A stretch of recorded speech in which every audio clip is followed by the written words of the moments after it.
Can we really trust that these dead contestants are really dead now? Why don't we just fly up there and go check for ourselves? See? They're completely dead. Hey guys.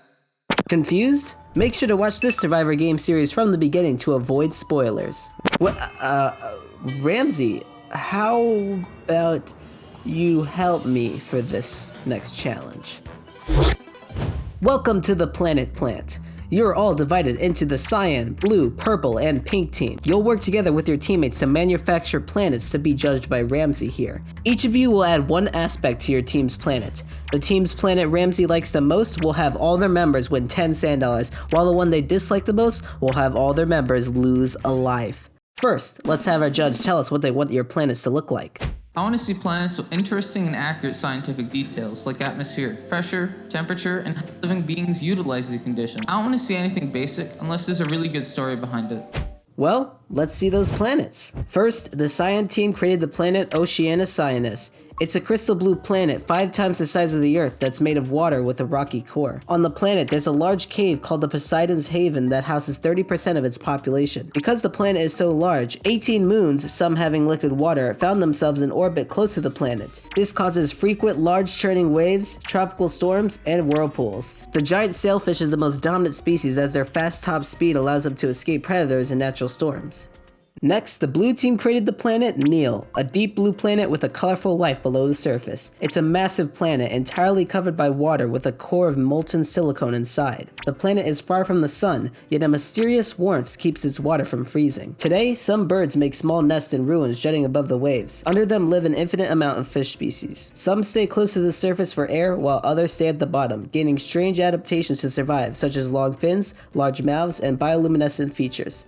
Next up, the purple team created the planet Deltritus, a red, orange, or blue-purple planet depending on how close it is to the sun. It's made out of potassium and 3 times the size of the Earth. Its low atmospheric pressure and intense hot-cold cycles create an incredibly volatile weather system of hurricane-force winds, volcanic activity, and firestorms. Those volcanoes produce reddish-purple lava due to its contact with potassium. The planet is primarily occupied by giant worm-like potassium-consuming creatures who dug their own underground colonies. The planet also has a large ice moon that contributes water to it as it moves closer to the sun.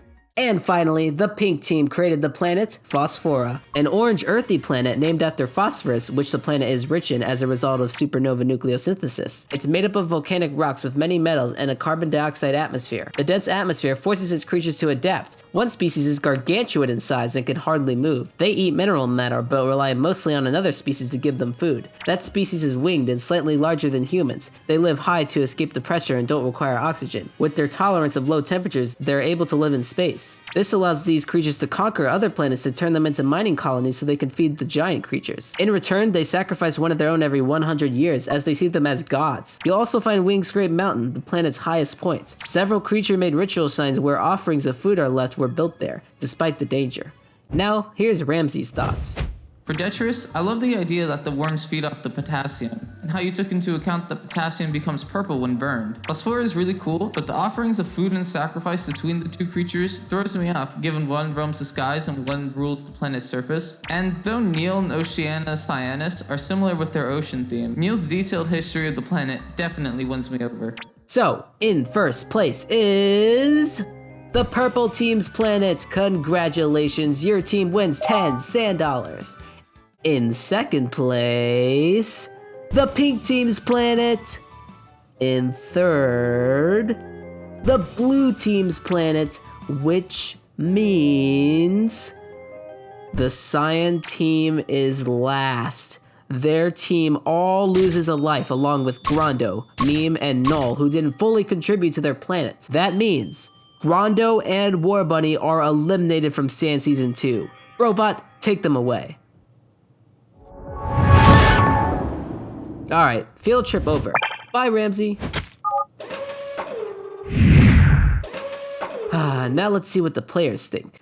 Chicken tells the crab cult it's time. They need to begin converting every single player into a crab as it's time for the CRABOCALYPSE round. In public, they ask everybody to join the cult. Masrock says they want to stay a bird, so they won't join. But Chicken tells the cult to go against anyone who refuses to join. So Max warns Masrock that they'll be targeted. The threat is successful and Masrock is converted. The CRABOCALYPSE is coming. The crab god is ready to strike our foes who refuse his gifts, banishing them into absolute nothingness. Okay, let's calm down, guys. Amp is buying a first aid kit for Scythe, giving them their 3rd life, and Inside buys himself a first aid kit, bringing them up to 2. Now, let's head to our next challenge. We've broken into a bank, but the vault door seems to be locked by a very insecure 4-digit code. If you don't enter the right code, you'll be caught by the police and lose a life. Luckily, 3 contestants found a shady man who told them codes. The first 2 contestants got the correct one, but the last one disrespected them, so they said a fake one. Enter the correct code and you'll get 3 sand dollars plus 1 for every player that gets in. However, the vault can't fit more than 12 players, so if any more get in, everyone in the vault will be caught, while the players outside will run away to safety. Now, let's see how these codes are spread. Scythe tells the code they got to the boys so their allies stay alive. Tristan also tells their main alliance, the Tomato Town, their code, and asks not to share it with anyone else. Right now, Tristan, my book is being written by you. You're the one who decides the conclusion. Man, I sure hope you're right. If not... Next, Inside tells their main ally, Meme, their code. Desperate for a code, Brayden tells the crab cults they'll heal anyone who privately tells them one. Max, who's also desperate, claims they have a code. Scythe sees that and privately tells Max they have a code too, but asks how many allies they have so that it won't spread far. Max tells them and then lies, saying they got their code from some other player. They ask to swap codes and Scythe, successfully deceived, agrees to do so. Max tells Scythe a completely made up code they came up with, and Scythe says their actual one in return. Max then spreads the code to the betas, letting them know they fooled Scythe. Chicken, feeling bad for Taker being all alone, tells them the code too. Brizzle then spreads the code over to their Weebs alliance to make sure all of their allies are safe. Noel, not wanting to lose their last life from not entering the right code, asks Max for one. Max lies and says they have heard nothing. Noel questions why they said they did in the cult then. Max just claims they were trying to bait people, but Noel doesn't give up. In public, they claim to have a code and asked if someone wants to trade. Chicken takes them up on their offer. They tell them the code Max completely made up. When Chicken asks Noel for their code, they kick out Chicken and bail. So Chicken lets the public know Noel stole their code from them and is not to be trusted. Meanwhile, Inside not so subtly implies they have a code. Chicken decides to trade codes with them by giving their completely made up one. Inside says their code in return. Chicken then relays this to the betas. Now Max is suddenly concerned that that code might be the correct one instead of the one Scythe told them. They ask Brandon if they know any codes. Brandon lies, saying they know nothing. Oh! Time's up. Let's see who made it in the vault and if too many players got in. The players who entered the correct code are...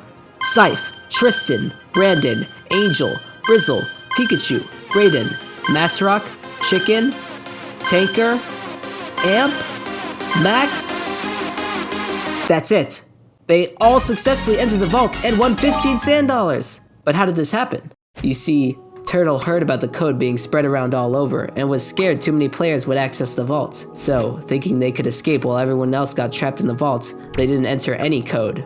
Squish never got any information, so they also didn't enter anything. Inside and Meme entered the fake code they received thinking it was real, and Noel entered the made-up code Chicken told them. So all of them lose a life, which means... Squish, Noel, and Meme are eliminated from Sand Season 2. Take them away, Brobot. Alright, let's get out of here. In the Weebs, Brizzle asks Brayden if they want to heal each other. They agree. Brizzle tells the betas this, but Angel points out that this brings Brayden up to 4 lives. Max says they better watch out because Brayden might become too powerful. Find out in the next episode how Brayden is dealt with. Will they be able to bring them down to their level? What will happen to the rest of the non-crabs? Better watch the video to find out. Thanks Brizzle, Max Fecto, and the Mighty Chicken for supporting my channel by hitting that join button. And thanks Navy and Shadow for drawing the planets. Bye!